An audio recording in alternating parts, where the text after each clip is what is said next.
जय झूलेलाल दोस्तों। लैंग्वेज मतलब ॿोली या भाषा। ॿोली हिकु अखर न आहे, इहो आहे हिकु अहसास।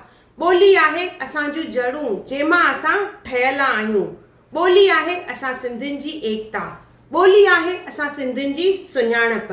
ॿोली आहे असां सिंधी क़ौम जो इतिहास जेको ॿुधाईंदो आहे छा त सिंधी माण्हू आहिनि। वरी वरी चवां थी, घड़ी घड़ी चवां थी, सिंधी आयो सिंधीअ में ॻाल्हायो, सिंधियत खे बिल्कुलु न छॾियो। 10 अप्रैल असां सिंधी ॿोलीअ जो आहे तस्लीमी ॾींहुं। हिन ॾींहुं असांजी ॿोलीअ खे मान्यता मिली हुई। किथे?